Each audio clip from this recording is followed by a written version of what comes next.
Congo à L News, première chaîne d'info. Mbote Nabino, Africains maltraités na Chine et aussi Bandeko Nabiso, ils vraiment maltraités na Chine alors que les Chinois aujourd'hui en Afrique, dans la République démocratique du Congo, ils vivent le col à roi. Diplomatie à Congo, ou encore les dirigeants, ils ont dirigé l'Afrique et puis Congo Nabiso, ils ont parlé dans cette émission avec M. Kamani Pascal, analyste politique. M. Kamani, bonsoir. Bonsoir, M. Bouzon. Voilà, M. Kamani, dans cette émission, la limite formula. Moi, point vraiment très important parce qu'aujourd'hui, les Africains et aussi les Congolais, ils sont maltraités en Chine. Alors, ils sont les Africains et aussi discrimination, mais en Chine. Mais avant de parler en gros, on a vu sur la ligne aussi, on a vu à partir de la Chine, on a expliquer un peu ce qui se passe. Alors, est-ce que tu peux expliquer aujourd'hui ce que vous vivez dans la Chine, Lélo? Ah, papa, alors, vous avez comment, dans quel sens vous avez comment?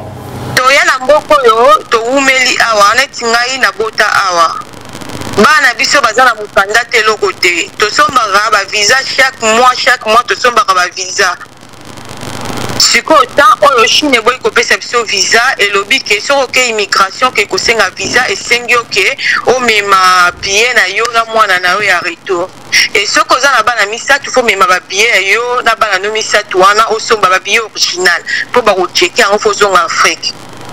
Ezaka biso monte ba congolais eza ba mboka ebele ba africain nyonso Chine lingi biso te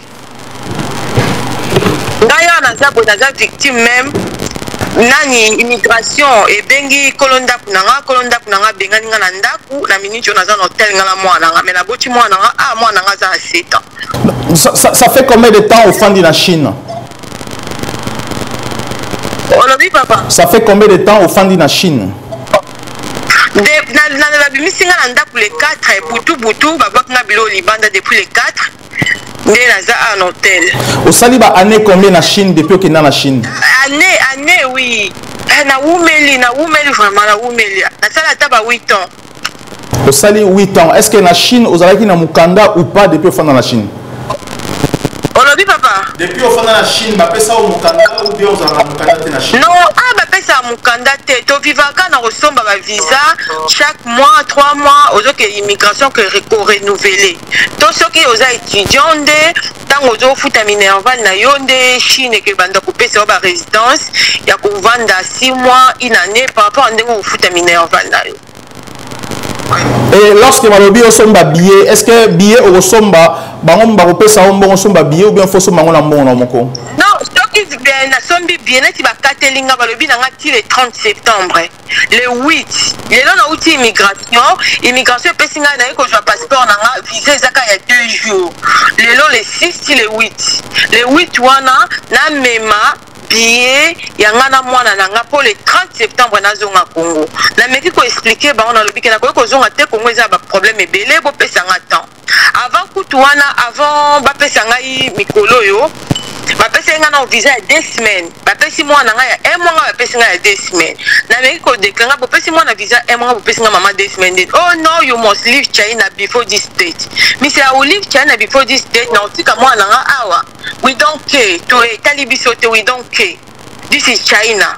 Bakatelinga lingala. Après na ko benga ambassade na biso na meki ko komela bango ba tindeli na ba sala nga lettre ba me ko sengela nga faveur na immigration le kwa na boti awa. Immigration me ko pesa nga temps tu le 30 décembre. Bongo na luka na préparer na somba bien na ngala mwana na zonga Congo.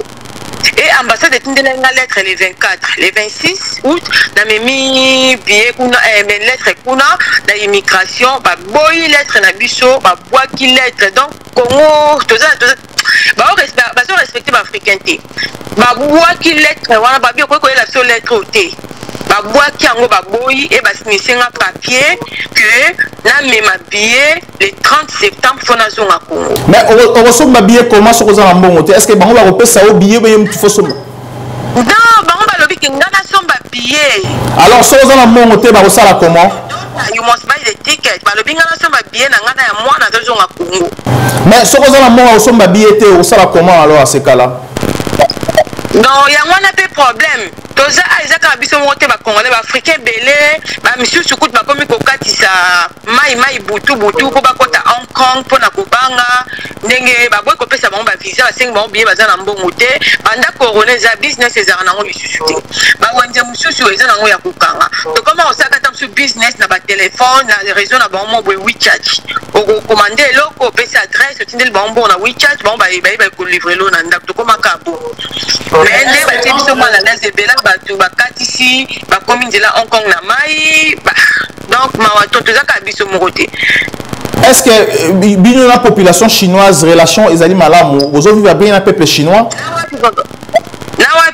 Est-ce que bino africain na peuple chinois relation ezali bien vous vivre bien? Oui, c'est vrai que la relation est bien papa. Corona ya na mboko biso ba africain dem to eda bango.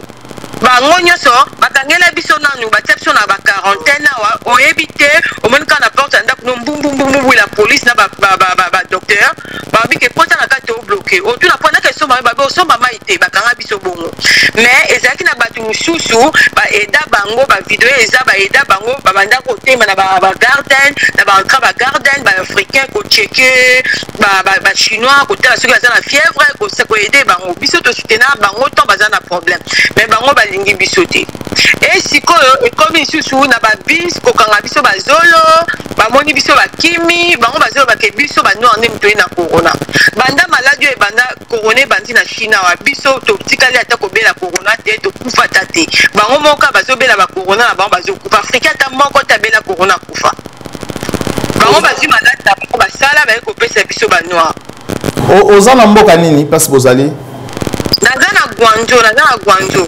Est-ce que tu connais ba kombo na yo? Oh papa, Chine eza mboka mabe, ko pesa kombo nazobanga. Ba Chine bene ba komba na ba réseaux sociaux ba ya olandela ba ya osala nga mabe na zanga mwana na nga na ekoluka na mboko.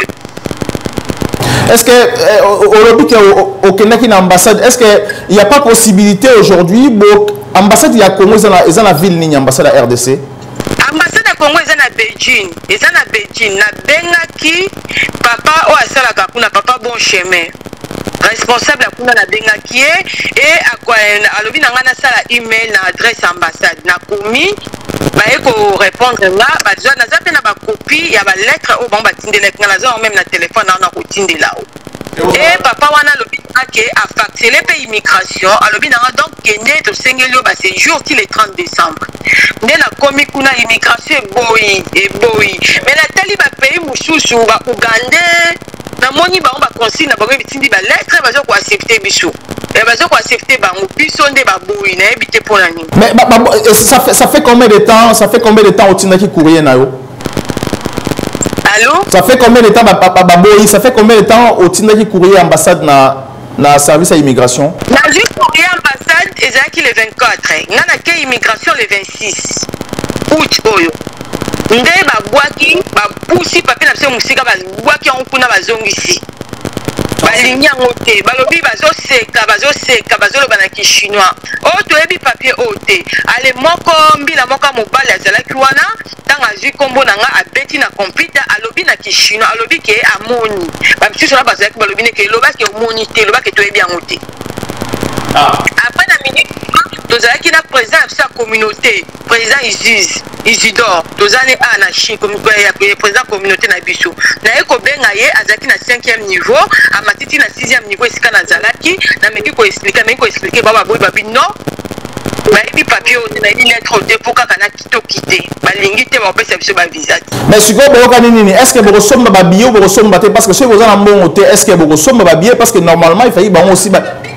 lokola visa oyo ekesila le 8 visa nazwi lelo esila le 8 le 8 oyo kaka oyo septembre oyo mpona mema billet na nga na mwana totia date le 30 septembre mpo tozonga Congo. Mais soki bosombi ticket te baosala bino nini parce que soki oza na mbongo te oki koyiba te tosombi ticket te baopesa biso visa te baokanga biso mpo deja bakomi kocheke kam so nga nakoki kobika mpo naza na mwana me kobika mpe ya mingi te. Mais soki bakangi bino bakotinda bino wapi c'est ça le problème soki bakangi bino bakosala na bino nini parce que bobomi mpe bato te boza bacriminel te. Non ana Chine so bakangi yo neti boza na visa te okoti prison 3 mois. Et après 3 mois, 3 mois, et bakobenga ba famille no babina ba famille no basomba billet yo zonga. Dans ce sombi pété ba garder encore en prison. Pendaka kuna rovanda kuna en plus président ngo batu so bakangi mutu kuna mutu okekomona ete ka bango monde ba esika président ezalaka eloko nini okoloba président de la eloko nini message nini okopesa osenga okoloba président de la République siko Félix Tshisekedi eloko na loba na papa président ba aider biso basola bien na ba chinois baza ebele na mboka na biso baza ebele ti na bafe fort bamboka bazoyiba babien na biso bamisusu na mona bachange nationalité bakoma bacongolais mpo na nini biso te bakoki kopesa biso basunga biso neti biso toboti awa bapesa te so bakopesa biso te bapesa te bana o mikanda même bana biso batangaka te bakendaka classe te na école bakoki jamais kozwa mwana africain mpo na nini toza baafrikain toza banyama toza batu te toza bato ya zamba babengaka biso bafejo eza zamba toza banyama toza bamakaku donc bana baafrikain kuna batangaka te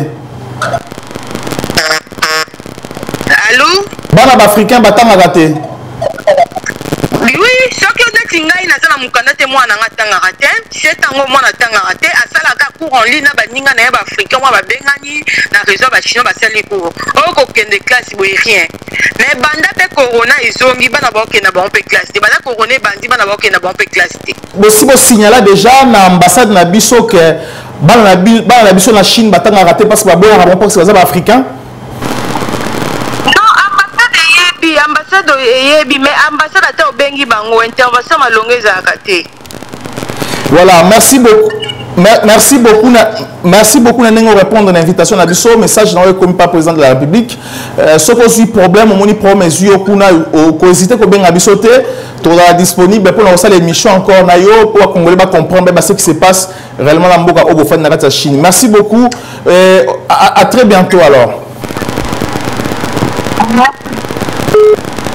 Alors, M. Kamani, au moins, ce qui se passe aujourd'hui en Chine, parce que les gens ont raté en Chine. Ceux qui ont candidaté, cette dame va répondre à la question en ligne, comment elle a expliqué aujourd'hui qu'il y a un problème. Ceux qui ont candidaté, comment on va renouveler le visa, parce que ça fait depuis le 24. On se pose la question pourquoi depuis le 24 aujourd'hui, comme on va renouveler les candidats. Parce que ceux qui ont un visa, il faut que la prison 3 mois. Et puis parce que la prison, la famille va battre. Alors pourquoi aussi ce comportement aujourd'hui n'est pas chinois envers les noirs? Parce que discrimination aussi, ils sont les noirs, il faut pas que zolo. Alors pourquoi ce comportement-là? Ouais, merci pour l'invitation. Et puis, na PC Batunyo Sombote, c'est vrai que ça fait un moment, on a les qualités. Toujours soutenir FARDC, même ceux qui photo le bac, même avant de répondre à la question, que non, nazo soutenir FARDC, nazo soutenir les militaires, au bazar na échelon, il y a C. Nazo soutenir les officiers, parce que tout le monde est officier, on est dans le niveau, il y a criminalité, tout le monde a John Numbi n'a rappelé que non, tout ça, dans le pays, Moroboé, Moutou Oyaza au gradé dans Mboka wana général Numbi aza général d'armée dans Mboka wana mais akenda courte à côté formation militaire mais aza général le plus gradé ya on a nazo soutenir bateau bazo mona pasi au bazo bunda matin midi soir au tout le jour baza na contact na problème ebele na ndenge bazo perdre ba vie na bango bazo risquer ba vie na bango dem nazo soutenir. Il y a un combat où mené tant autoroya na état des droits na révolution d'Engeroya avec une nouvelle classe politique pour privilégier batu oyo bazo bunda ba policier ba militaire ba soldat ba modem to privilégier ba officier to la moto azana diplôme naé o azana diplôme à cause moto ko comme général té Andreas Kanengwana tant na Mali to yo mona lelo na Guinée. Bah au bas du pouvoir bah ça va colonel toujours la place sur la méthode qui est aussi parce qu'ils ont quand même ça dérange beaucoup. Je pense que s'il faut lancer un message na ba autorité mboka na biso ba na oyo ba parents na ba perdre vie na katia na armée tant sous ba kenaki na ba mission ceci c'est là ba binga bango awa le pipi de la République. Donc normalement l'État a zoara bango en charge ti na 18 ans na bango. Pour bâtir les orphelins, donc maintenant l'État a eu autorité parentale à s'occuper d'abord le pipi de la République. Il faut l'État à avoir en charge. C'est pas en Chine parce que tout le monde cette dame qui nous a expliqué. C'est traumatisant. Tu as dit que non, problème est années, le problème faut qu'il y ait un problème à fond. Et ça problème il y a Mboka Nabiso. Mboka Nabiso ça fait un certain moment. non, l'État n'existe pas. Donc il faut que non seulement qu'on instaure l'État et aussi qu'on instaure l'État na kati ya mboka et puis dans l'État en fait. C'est ça le problème. Parce que ce qu'on moni na bamboka mususu quand même, ndenge bazo respecter les fils que bato. Alors bien ba Ougandais ba nini bazo respecter ba mais pourquoi bisoter? Or de l'autre côté tous on a chinois bazo esu na mboka na biso, baza non seulement ko piller et puis comme ça va dire ba esclave sous na kati ya mboka. Yango je pense qu'il y a un problème plus il y a ba autorité ya mboka. On a besoin que non leadership il y a mboka na biso oyo à côté les malelo ce gars télémi à lobby non et puis je pense qu'il y a une solution palliative donc c'est ça qu'on aider kaka moi mon gouvernement tant qu'on tout le monde qui on a Inde ah non tu bien ici corps s'occuper dans tout ça mais le vrai problème est ça il faut pas pays où on a qu'on définir diplomatie d'une toko traité entre biso na bino ba ressortissant na biso so ba kekuna comment on traiter bango il y a bino personne ba et awa tous autres traiter bango et ça il faut ça à part égale mais là je pense que non Chine a l'acquis quand même que non c'est un pays où non seulement balingi d'étrangers mais ils ont pays européen bah on a mboka na bino il faut ba ko ça sous désordre ba bébé c'est sous mboka na biso je pense que malheureusement gouvernement ba ozane lo salaté mais il y aura un jour autre autorité vraiment congolaise où bah vraiment qu'on défendre congolais nyonso partout où il en tout cas Nzambe asunga notre sœur Azalanaye c'est vraiment ça la passe si comment on a bloqué nengwana mais je pense que tout chaka on a prière parce que ça la kana et moroté hein bah monsieur ce bazan va pays arabe ce côté dans pays à Maghreb et ça va congolais et belé bazo souffrir bah ambassade na biso bazana pouvoir té bah ambassade na biso ne sont pas écoutés ne sont même pas pris en valeur tellement bah ambassade en ils en a ba nyongo ya bandaku ya ba facture ya ba nini donc moyen coûte boya ata intervenir exactement. Donc ils n'ont plus de pouvoir, ils sont tellement limités. Bah foutara bangote, bango moro baza coûte ko survivre na grâce ya ba gouvernement ya ba mboka wana. Donc moi je pense que non, c'est un problème de fond et ça doit être réglé avec situation ya mboka na biso. Avec situation ya mboka na biso, on a relancé message aussi na président de la République et aussi na ministre des Affaires étrangères. Les Congolais sont partout abandonnés, même en France aussi, tous abandonnés. Ça c'est vrai. Il faut aussi la diplomatie congolaise fonctionner. Il faut que les gens partout, la capacité aussi à ce qui se passe dans la vie des Congolais. Tu parlais aussi de ce qui s'est passé aujourd'hui, coup d'État dans Guinée-Conakry, Alpha Condé, tout le monde qui a exposé dans la Côte d'Ivoire, et pas M. Ouattara, déclaration Salati, et Salati peut aussi, et ça allait tourner aussi dans les médias en France. Est-ce que c'est passé aujourd'hui en Guinée, on peut comparer ça aujourd'hui parce que selon ma raison, selon certaines personnes, ça peut aussi se faire aussi dans la République démocratique du Congo. Oui, ben, je pense que Eza Van Moroboye, Eza Roya, puisque tu connaîtrais quand même au printemps arabe, et ils allaient limiter dans les pays arabes, dans tout le monde à niveau du Maghreb, mais moi je pense que tout ça, Van Moroboye, il y a changement, il y a révolution, et Zoya, dans les pays, il y a noir, Afrique de noir. Donc, il y a Mali, et qui tire quand même na Tchad, même ceux qui y a eu quand même un coup de temps peut-être arrangé, mais je pense que quand il y a Guinée, il faut quand même interpeller le président Ming, il y a Bamboka, surtout il y a des pays francophones. Parce que tout le monde dans Zambie quand même, il y a quand même un bon exemple, et puis dans Ghana, il faut citer les pays sans compter Botswana, l'Afrique du Sud, mais je pense qu'il y a un problème dans les pays francophones. Le problème est que non, dirigeant en Bokawana, la personnalisation, la centralisation de pouvoir. Baza ko couvrir yango na démocratie voilée en fait. Donc yango nous permettre que non, tant baza na mouvement na bango to bengi ba mouvement horizontaux sans idéaux, ils ont permettre bango ba lukaba se couvrir na kati ya ba manipulation wana, ba corruption ceci cela. Or quand même, il faut être quand même sensible à les abois du peuple, à tout ce que le peuple a, la résilience du peuple, à tout ce que le peuple a zali ko senga. Je pense qu'à un certain moment, il faut dire que non, on peut quand même abdiquer. Parce que ceux qui quand même ont salé 2 mandats, ou comme dans 83 ans, on a changé de constitution pour se maintenir à un certain âge, je pense que non, quand même, ils ont commis abus. Parce que le président Condé a lobby qu'il faut qu'un cordon ombilical n'a pas pays colonisateur, pays colonisateurs africains, tous travailler comme pays anglophone en Afrique, parce que les pays anglophones ont plus de liberté que Bango Bazali encore sous l'esclavagisme. Mais est-ce qu'ils ont aussi raison? Parce qu'aujourd'hui, on voit ce qui se passe parce que le président Félix Tshisekedi, lorsque tout le monde a exposé aussi les multinationales pour exploiter les minéraux dans le Congo, est-ce que ce n'est pas aussi une façon aussi d'accuser Bango en public et coûter cher demain? Moi, je pense que le problème de Bango est que Bango Moko Baza na alliance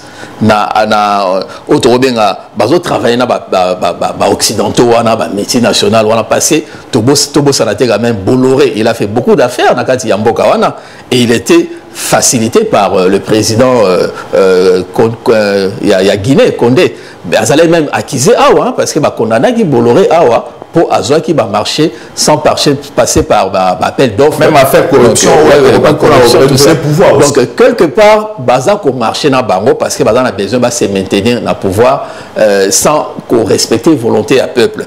Mais de l'autre côté, ceux qui bolingi, bon ça la volte face, mais comme on s'est signé alliance na diable, Baroti Kayote quelque part, Baolinga Bala qui non, de toutes les façons, pouvoir na biso tout aussi Bango et ça peuple était. Donc je pense que la qui s'y est non.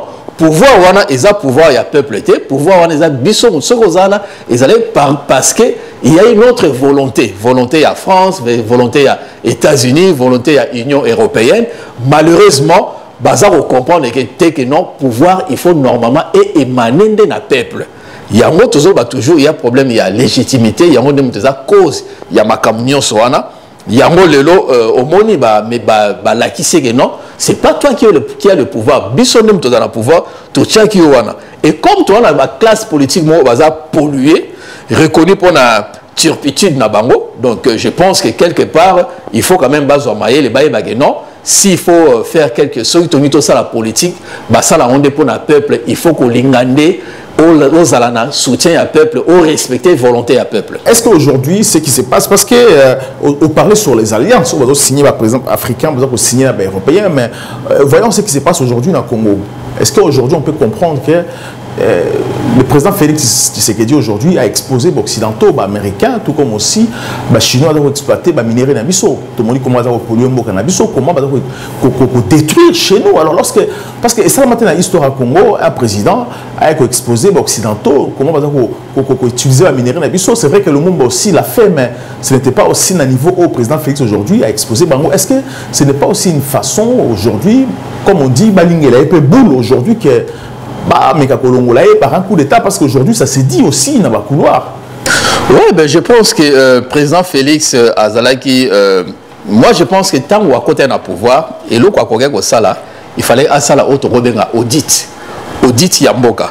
Parce que je pense que audit aussi, hein.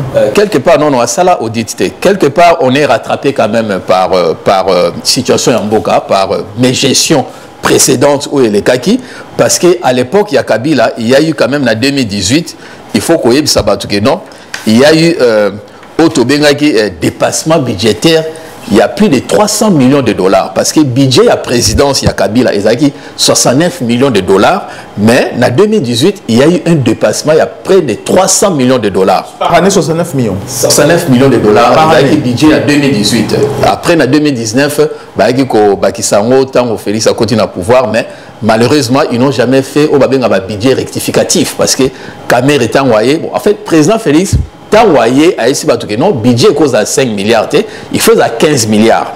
Donc tant que montant wana ba institution nyonso ba matisi ba budget na bango ba doubler ba budget na bango présidence, assemblée nationale na sénat. Donc je pense que tant que comment est-ce qu'on a effectivité à budget et ça na okaka 5 milliards wana et ça budget mogo déficit, hein, des déficit mo abyssal, donc ça tourne autour il y a 4 milliards voire même 3 milliards 900 millions de dollars. Donc je pense que Batouana au lieu de se remettre en cause non le là budget au président a prévoyé qui tout comme on a 15 milliards et salami bongoté, il fallait que bazongi sa budget na ba ndenge zalaka avant na 2018 malheureusement basala yango te yango moni toza toujours na problème oyo ya dépassement budgétaire. Moi je pense qu'il faut avoir conscience que non recette ya mboka échangeate mais budget na biso est doubla. C'est là où il y a le problème avec l'institution na biso. Tant le président Félix a sali et loko, je pense qu'il y a eu quand même tout le monde a eu changement quand même. Il y a eu mon directeur de la communication je pense que c'est lui qui a monté un peu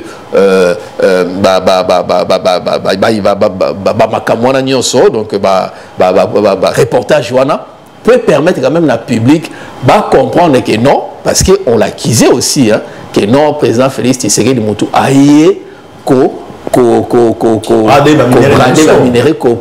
faciliter balkanisation.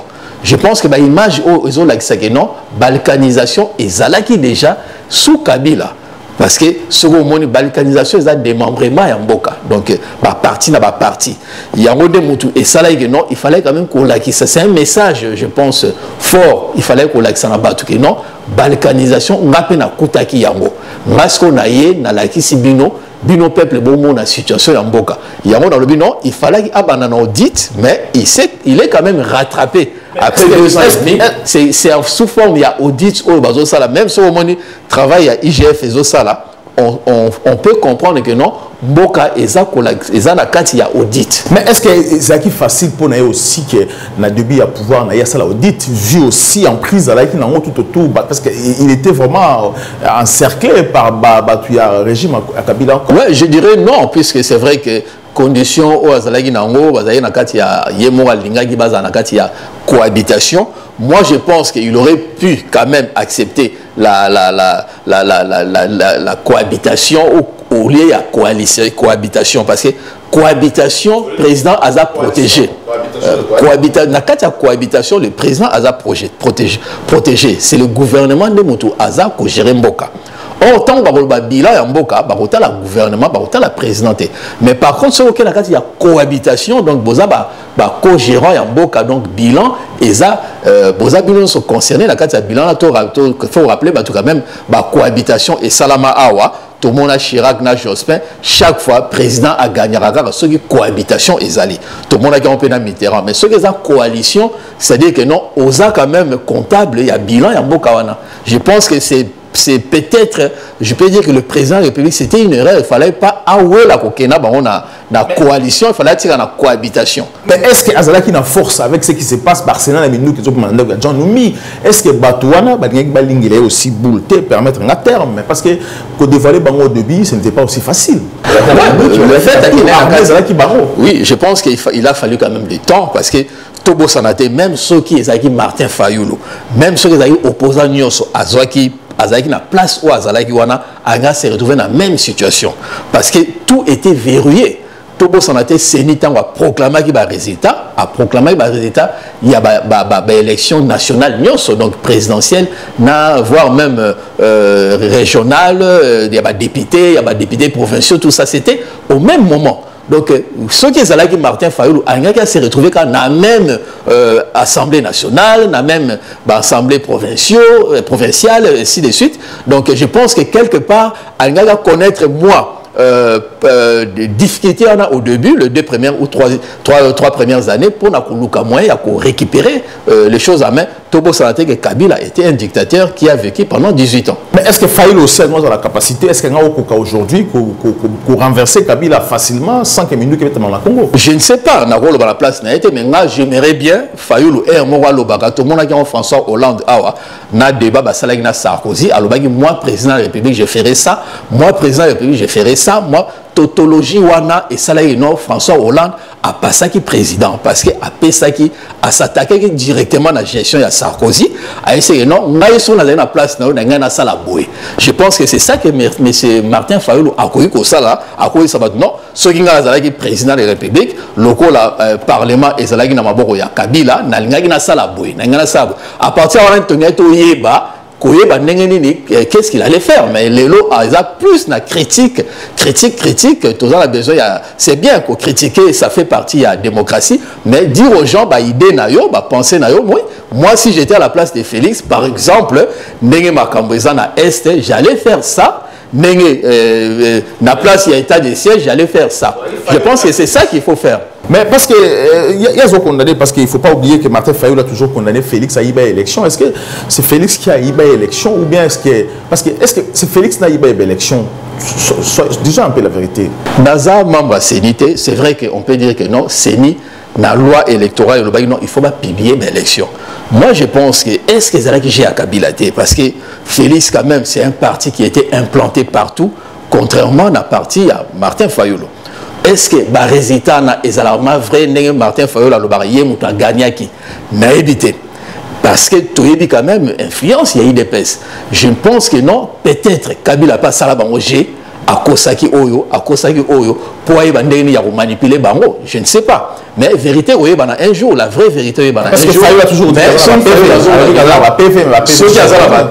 PV, ça serait bien peut-être publier en haut, total la véracité puisque Koloba est autre chose, mais pièce contre pièce, pièce n'est les plus importants, mais je pense que quelque part il y a eu quand même un farfelu puisque il fallait quand même Séni à publier des élections bureau par bureau. Je pense que est-ce que Eza Kabila Moutou Alingagi Asala Nengwa pour faire chanter tout le monde, les deux camps, peut-être Azolinga jouer na bango yo gagnagi te o gagnagi yo tant on sabi yo gagnagi o mais en tout cas on a évité même à ce que je sache le parti IDPS parti Moïsagi implanté partout donc ceux qui les loba lobby non bisopeto gagnaki koki ko mérité ko le banengwa parce que tu es quand même combat ancienneté à combat à IDPS. Le 15 septembre au soulèvement populaire Martin Fayulu na Mozi tout balancé alors aux Olobani pour les 15 mai parce que le 15 septembre parce que moi que le soulèvement populaire faut pas venir à Félix pour y avoir une élection.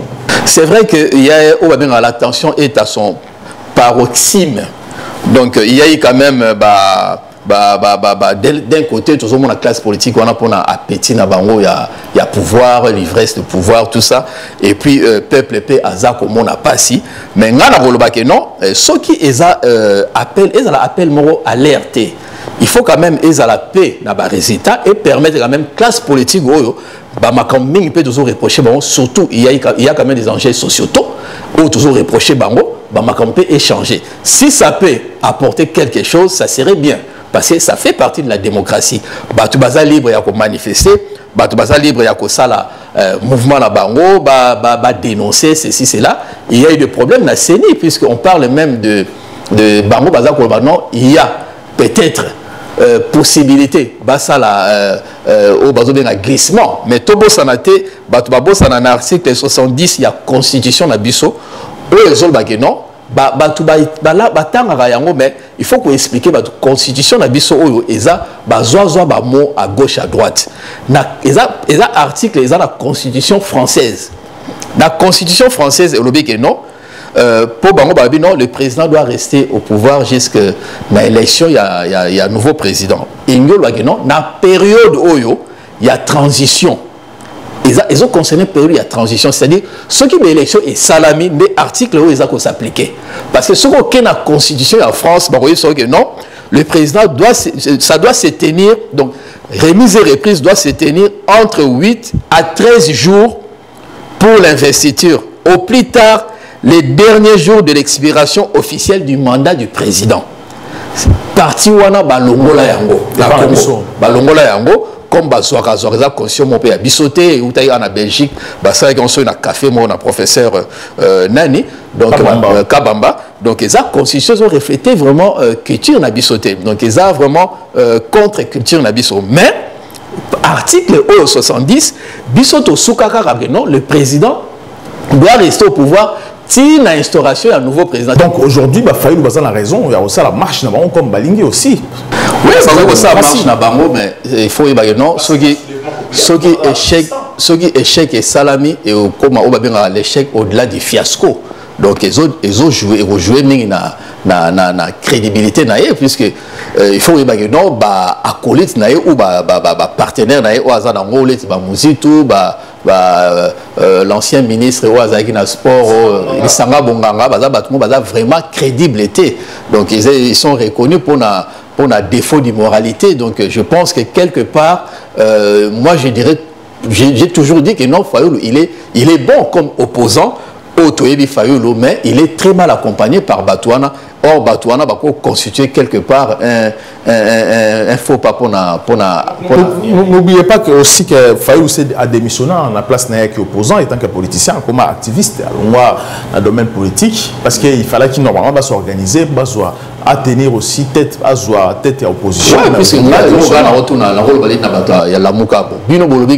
Le président élu est Martin Fayulu. Or, dans la constitution, il y a 2 mandats. Donc, c'est quoi? Ceux qui ont un candidat à gagner, par exemple, le président Lelo. Alors, ça a un mandat pour selon Bino a président élu. Donc voilà, c'est ça le problème. Je pense que est-ce qu'il fallait continuer dans le langage, il y a vérité désir, le président élu, ou bien ceci, c'est là, ou peut-être il faut ça, proposition, parce que le pays a besoin de propositions. Pour on ne peut pas distraction. Voilà, comment est géré le minerai à la République démocratique du Congo? Parce qu'aujourd'hui, ce qui s'est passé dans Kasaï, tout le monde dans la rivière Kasaï aujourd'hui, comment la rivière est polluée? La rivière on a pollution en haut et comme ça va secte, il y a maman nabiso et femme nabiso au bazali ko sukola na ba mai wana comme la mai wana aussi à rivière Kasaï. Tout le monde comment aussi vice-premier ministre nabiso F Bazaï ba o akende qui sur place pour voir ce qui se passe. Tokende aussi na basoko tout le monde comment ba chinois ko exploiter aussi ba minerai nabiso na ba rivière na basoko comment aussi baza ko polluer mai de changer ba couleur. Alors comment aujourd'hui sont gérés nos minéraux au Congo? Alors, minerai en Boganabiso est très mal géré puisque il faut qu'on ait même dans Kasaï, on a un expert directeur dans le ministère de l'Environnement, dans l'émission de RTN, c'est une très très belle émission. Zalaki est vraiment très pragmatique. Alors, il y a eu un problème, il y a pas problème, il y a volonté politique. On a affaire à bateau Balingara Mbokaranate. Alors, responsable divisionnaire, il y a Kasaï, il y a le ministère de l'Environnement, il y a même l'Internet. À l'ancien alerte, je crois depuis janvier ou février,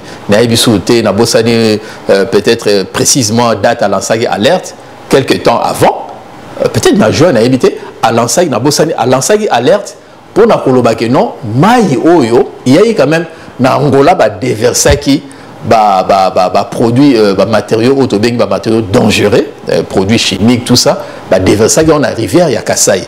Or, rivière Wana, il y a un monde qui permettre aux populations à vivre parce qu'il n'y a que 3% de la population qui a accès à l'eau potable. Au moins, il y a un résultat, il y a une mauvaise gestion, il y a un gouverneur qui avant, gérer c'est des pacotilles. Donc, moi, je pense que c'est un crime parce que tout ça a un problème de la diplomatie. Donc, vraiment, je ne sais pas. Le Rwanda a sali et Angola a sali le Rwanda. Le même cas est salami entre Égypte et Éthiopie. Égypte, il y a une décision dans le monde. Ça a créé des tensions. Tout le monde a récemment, Algérie, pardon, a coupé la relation au Maroc à cause il y a un problème frontalier et tout ça. Mais moi, je pense que non. Quand même, ceux qui Angola a déversé, ils ont des conséquences vraiment néfastes puisque le non et Koko m'a peine à ville à Kinshasa. La rivière, il y a fleuve Congo. Donc, ceux qui ont évité d'ici là. Donc, moi, je pense qu'il y a tout un système à remplacer. Classe politique, malheureusement, Balingi Koyokate, Balingi Kate Koma, Nengezo Koma Naba, Guinée, Mali, humilier Bango, Nebakoki, peut-être Koyoka. Na soutenira toujours l'idée de la révolution. Révolution cause la rare avec violence parce que tout le monde a une révolution et salami na Tunisie et salami na Égypte et Zakarate il faut violence et zala. Le président de la République a tout le pouvoir. C'est la première autorité à Mbokawana. Tala na Tunisie, le président il a dissous tout. Gouvernement, parlement, tout. Et population va mettre les maboko, c'était presque la fête nationale. C'est ça qu'on demandait peut-être au président Félix Tshisekedi.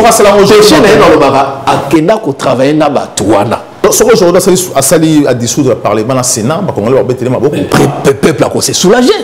Le peuple a s'est parce que comportement de la classe politique. Est-ce que vous avez un Laurent Désiré Kabila lorsque Bengala qui rebelle à Kinshasa? Parce que Laurent Désiré Kabila aussi, Congolais, soutenir qui Makassi lorsque rebelle à Kinshasa. Aujourd'hui, si le président Félix Tshisekedi, comme on l'a dit, a dissoudre un mot, il faut que tension cause alors aussi parce que Baton a Mindou qui n'a pas de pouvoir mais le président, il y a Égypte, c'était un dictateur. Il est resté plus de 20 ans au pouvoir, il avait tout le pouvoir, il avait tout verrouillé. Mais tant au peuple a télémi, la Tunisie, les choses, vous rappelez, tant au peuple a télémi, échangé ma communion. Je pense que ce qui est le président Félix, à l'année attitude, il y a président, il y a Tunisie, a eu une décision de mettre fin, le peuple sera avec lui. Parce que le peuple n'attend que ça. Parce que le peuple a besoin de changement. Mais je pense que ceux qui pensaient peut-être que non, il y a la confiance dans la parce que classe politique, voilà, Andreas, même si Jésus a quitté l'élo, à Tei Bango, on se souvient Jésus m'a bomi à la deuxième fois. Bako changé té. Bako changé té dans ça. Jésus m'a bomi pour la deuxième fois. Batouana. Il y a ceux qui 4, Quattro, Quintro, il y a Batouana, il y a leader, il y a voleur, mais Batoubazo landa bango. Mais au moins, on a dit Moïse Katumbi, qui a volé, Kamere, qui a volé. Basali mal na pays wana. Mais bazan na batu, bazan batu na bango. Est-ce que le peuple n'a évité na boké sur le bata au peuple a nengeni? C'est vrai, azan a raison. Likambo yamboka na biso o likambo o lobi ya minéré. Toza babengango ISO, eza Organisation internationale de la normalisation. Et ça ici ba pays nyonso. Chaque pays eza na établissement mo yamboka nango za membre ya ISO wana. Biso namboka na biso eza OCC. Donc marmino c'est-à-dire ba contrôle, il y a ba qualité, quantité, il y a ba conformité, il y a ba marchandise conformément à standard international.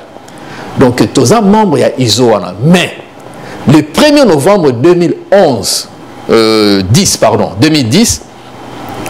bah reconnaîtra que nous avons ISO 26000. ISO 26000 est une norme moroboye. Ils ont une norme le premier standard international en matière il y a responsabilité sociétale des entreprises. C'est-à-dire que l'entreprise il faut adopter norme wana, pour imposer une norme wana. Et ça la certifié, tout bien on a norme certifiée awa, tout le monde awa, pour la habitation un peu tout ça. Norme on a certifié, il faut ils ont répondre, ils ont non seulement pour développer, enfin ils ont répondre, ils ont contribué à développement durable et mboka. Norme on a ils ont aussi reposé sur 7 questions centrales. Premièrement, ils ont la bonne gouvernance et l'organisation des entreprises. Les droits de l'homme dans quatre entreprises, relations et conditions de travail. 4e point, il y a l'environnement. 5e point, il y a la loyauté des pratiques. 6e point, il y a questions relatives aux consommateurs. Et 7e point, il y a les communautés et le développement local. Ce que vous avez dans le livre Oyo, dans le rapport Oyo, il y a un rapport il y a mine wana Oyo, il y a société où il y a Alpha Mine, Biz Mining, eza mine mo eza na est mboka na biso. Donc société wana ils ont qui droit ya exploration. Mais comment vous avez droit à exploration dans l'année 2000-2002 aussi longtemps que mine wana eza déjà bandakala. C'est là où il y a déjà des problèmes. Et puis tant autant dans un rapport Oyo, au moment que non, il y a des associations Oyo baloba qui déjà makambo ya o na lobi ya norme oyo ISO 26000. Bengeni ba entreprise wana comment ils vont agir na kati ya ba territoire. Ko créer des écoles, ko sala boye. Ça n'a jamais été respecté. Ya on a aussi dans le gouvernement mboka na biso, il faut pas imposer norme oyo ISO 26000. Et ça norme mo et permettre ba entreprise union so eroya ko exploiter ba minerai na mboka na biso ba respecter les 4 questions centrales au na lobby.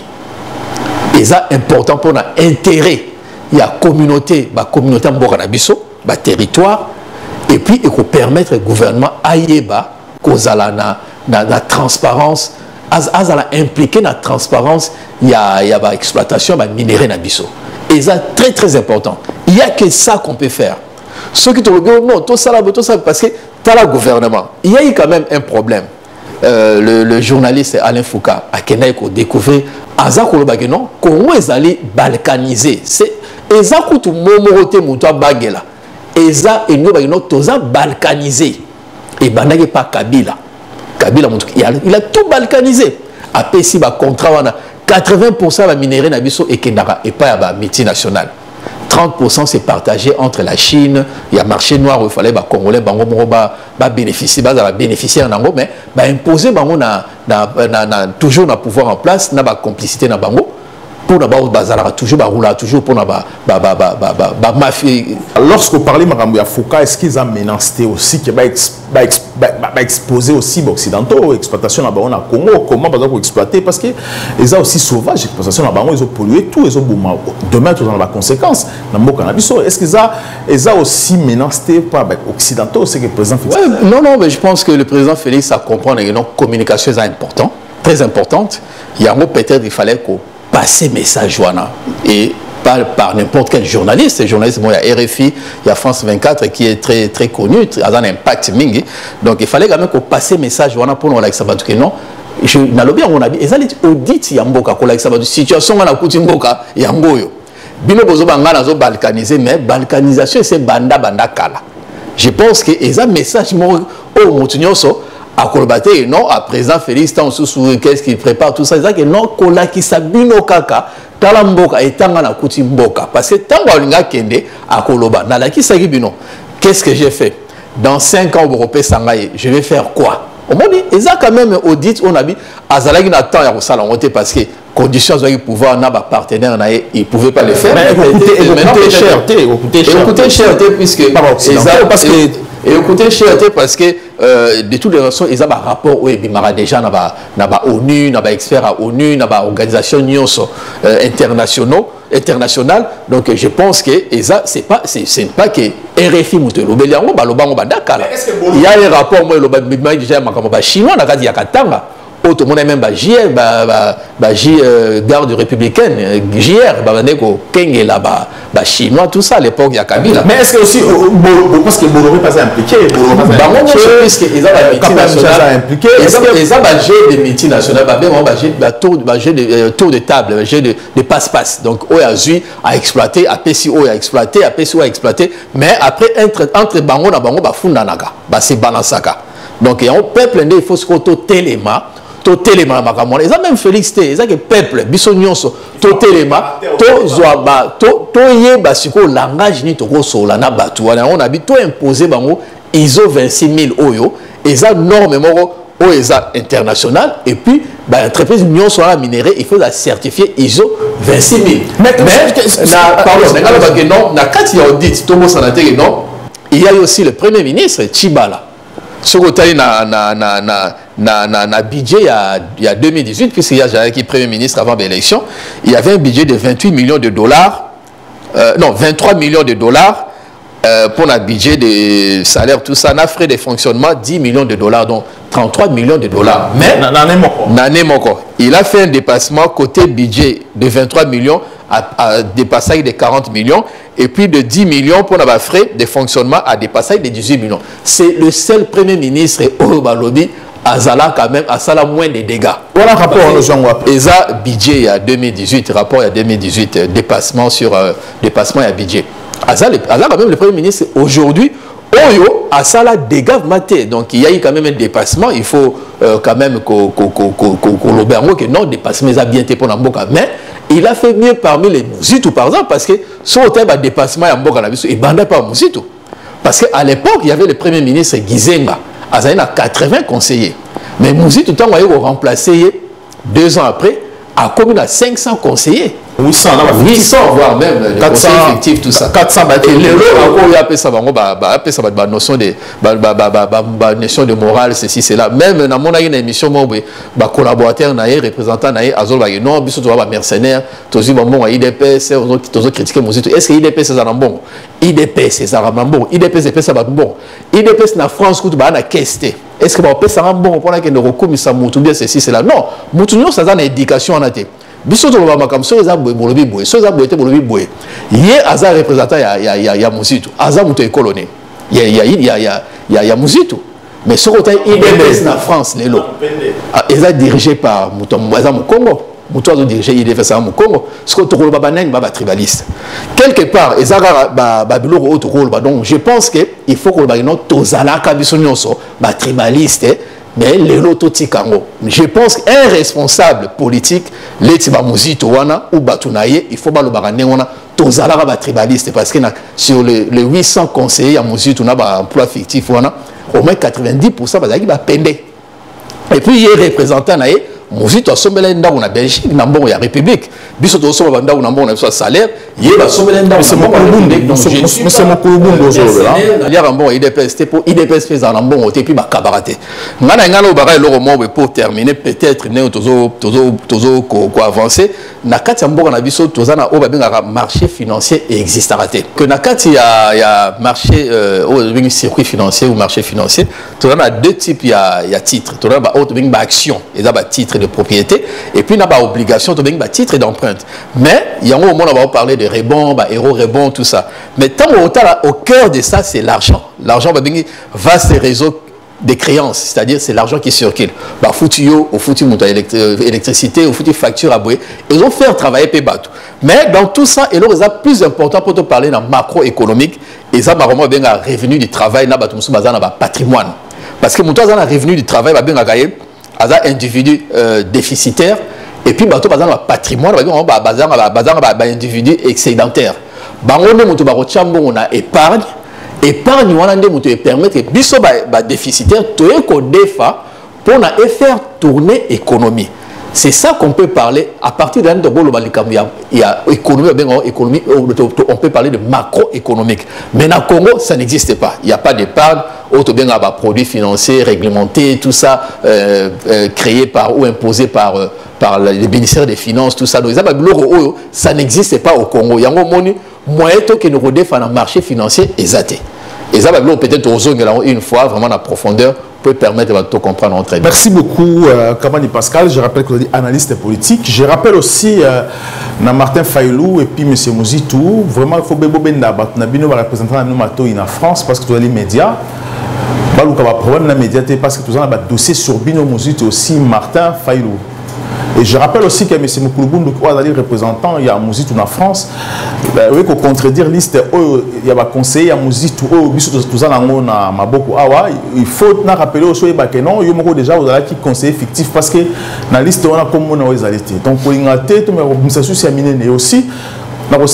Mamou Patrick de faire très attention parce que c'est très grave. Très grave, na ba propos na ozo tenir contre ngai et sur les politiques té na kosenga na yo au sala recul au tika bat o ba politique ba diriger au liboso na yo. Merci beaucoup, à très bientôt. Les Congo AL News, première chaîne.